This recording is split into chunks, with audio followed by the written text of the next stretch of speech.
At the moment, what we've got is, certainly in America anyway, we've got 6 big corporations that control, 90% of their media. And I get the feeling that we're not too far behind, really. In fact, some of those corporations do control some of our media.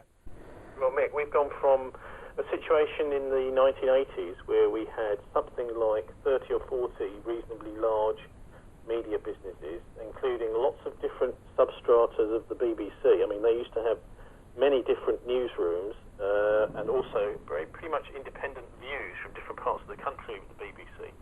If you think about the way ITV used to work, you had all these different regions. There was something like 15 regions around the country, and each of them was owned by a proprietor who wanted to there was some genuine competition. They wanted to be the big ITV region that was doing all the hard-hitting programmes, and so they were vying with each other to enlighten the public more than the next region. I mean, for example, Granada TV in Manchester got an incredible reputation for doing hard-hitting documentaries with World in Action. Then there was This Week, which was a different region. I think from memory that was Southern region, something like that. And each of them had their flagship programmes, and each of them would be trying to get the major airtime on the national ITV networks. And now that has slowly crumbled, as ITV has crumbled into one business. And we're now in the situation where there's literally just a handful of national broadcast media. A lot of what you hear on the BBC will be the same on one channel as another channel, as on TV, as on radio. It's really homogenous, and exactly the same with the other channels. ITN doing the Channel 4 news and the ITV news, and then of course Sky, who now do what used to be independent radio news, which is not independent anymore. It's just a part of the Murdoch empire. So we're in a situation now completely different, with just a handful of people deciding what is important and what isn't important every day in our news media here in Britain. And a large part of this is this sort of battle that's going on between the Murdoch empire and the BBC. So we're seeing all sorts of bad things that have been going on at the BBC. This is being exploited to the maximum by the Murdoch empire in order to discredit the BBC, because he's on the record before the last election in 2010 as saying that the BBC is basically unfair competition because it's subsidised by the taxpayer. And of course, he's right. But the thing is that there are so few big players in the game that there isn't any real competition anyway. And I can guarantee you, if the BBC gets privatised, as Murdoch wants it to be, then you won't get any kind of real plurality. And also, that the Murdoch channels will be even further dumbed down than they are already. And that's been the overall effect of this, is because of less advertising revenues coming into the terrestrial channels, is a massive dumbing down of television. So far, far less money being spent on every hour of TV that we watch.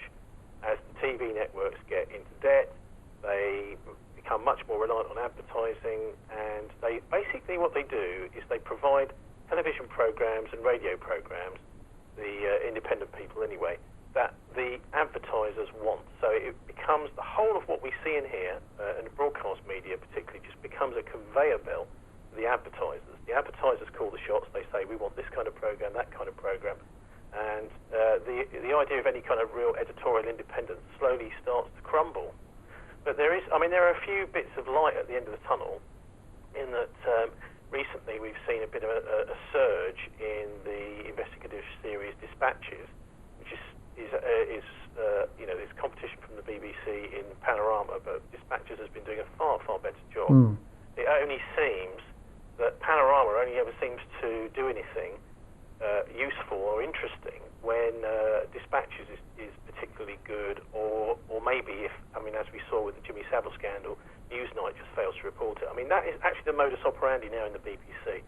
Is anything big and controversial that they might possibly get sued for, they just don't even bother starting the research process. What they do is completely safe subjects. I mean, we've got incredible amount of interesting material around at the moment that documentaries could be being made about. I mean, what about this whole business of weapons of mass destruction in Syria, the chemical weapons, for example? No investigative documentaries into that, because it seems as if that's going to reflect badly on the Foreign Office trying to do another Iraq in Syria. And so they steer clear of these fascinating subjects, which in the old days would have been looked into properly. So overall, I mean, we're seeing a kind of attack, really, on any kind of proper independent journalism in parallel with the attack on our political system. So as the banks start to become more powerful, I mean, what's happened is I was looking at the figures the other day, £850 billion of our taxpayers' money and our kids' taxpayers' money was spent on bailing out these failed banks back in 2008, 850 billion. And that money is now going by those banks into lobbying. You know, that's what they're doing. They're lobbying both our broadcast media, our newspaper media, and our politicians into shaping the country in their interests. And that's the frightening thing. It's almost like a kind of financial takeover. The way I would describe it is back in World War II, Hitler used to use tanks rolling into towns to take over. Nowadays, it's just money and banks taking over.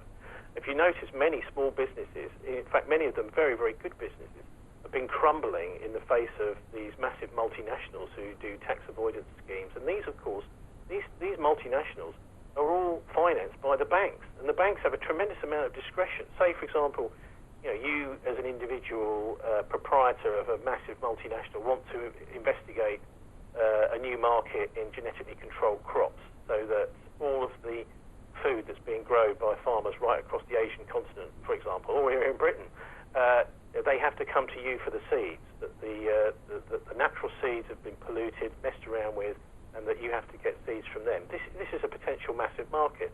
So the banks will finance research and scientific research into these genetically modified Frankenstein foods, the Terminator technology. If it works out, then that's fine. Then they can start making loads of money out of it and out of us and exploiting us. If it doesn't, what happens is the company goes back to the banks and then they say, oh, well, we're very sorry, but this technology didn't quite work. And all the bank does is it shakes them by the hand, buys them lunch and say, forget about it, don't worry about it. The banks have the discretion to either cancel the loans, to write those loans off if they politically like what the activity that business is doing, or to actually close a company down. Now, most small businesses will find that when they're not doing very well, the bank's not going to just simply forget the loan. It's going to come and it's going to basically take over that individual's business. It's going to sell off all their assets. It's going to probably take their home, possibly the home of their spouse and other shareholders or other directors in the company, and close them down. So this is the power the banks now have.